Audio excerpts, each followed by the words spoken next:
President Xi Jinping is going after his generals. On January 24, China announced that two of its most senior military officers, General Zhang Youxia and General Zhenli, have been placed under investigation for violating party discipline and the law. The charges are serious. They are accused of undermining the chairman responsibility system, effectively defying Xi Jinping's supreme authority over the People's Liberation Army and weakening its combat capability.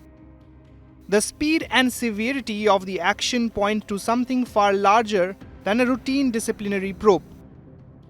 This is part of Xi Jinping's widening military purge, aimed at eliminating the last pockets of independent authority within the PLA ahead of next year's leadership reshuffle at the 21st Party Congress.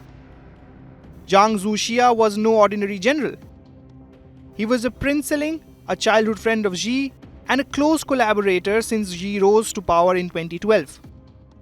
Along with Zhenli, Zhang belonged to the PLA's old guard, officers shaped by combat experience during the Vietnam War era. But their professional caution appears to have clashed with Xi's urgency, especially over the accelerated military build-up for a potential Taiwan contingency. In Xi's political worldview, loyalty that is not absolute amounts to disloyalty. That made this purge inevitable. Inside the Communist Party, however, the move has triggered quiet anxiety.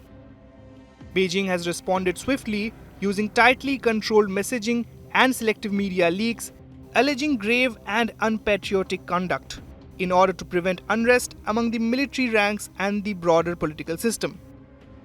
So what does this upheaval mean for China's defense policy? The turbulence inside the PLA's top leadership is expected to continue for years.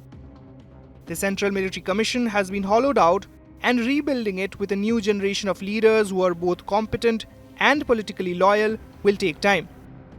Even after the next party congress, vetting will be slow and extremely rigorous. That said, the PLA's overall combat capability is unlikely to collapse. Operational strength rests largely with theatre commands and units below the top leadership. Despite repeated purges, the PLA still has thousands of general rank officers, giving Xi Jinping room to promote, reshuffle, and purge until he finds a leadership cohort that meets his expectations. The implications extend beyond China's borders. For Taiwan, the purge offers limited breathing space. Xi remains a rational actor and appears uncertain about the PLA's ability to successfully execute a full-scale operation, especially against potential US and allied intervention. With senior commanders removed, obtaining honest assessments of military readiness will become harder, as younger officers may avoid delivering bad news.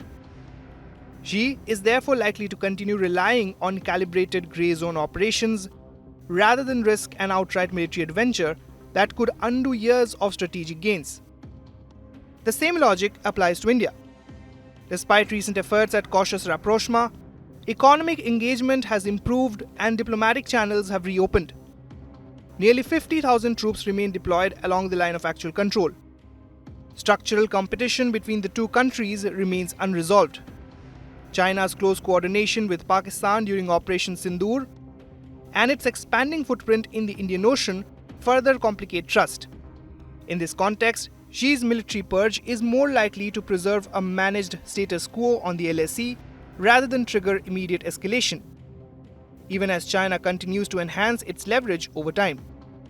The larger lesson for India lies in understanding China's strategic culture. Beijing treats treaties as tools, time as a weapon, and ambiguity as leverage. Where India often seeks stability, China prepares patiently, consolidates gains, and reshapes realities on the ground. The ongoing turmoil within the PLA offers India a narrow window, a chance to strengthen its relative capabilities, sharpen its LAC posture, and build internal resilience before China's military leadership stabilizes once again. With Harsh Mishra, Bureau Report, India Today Global.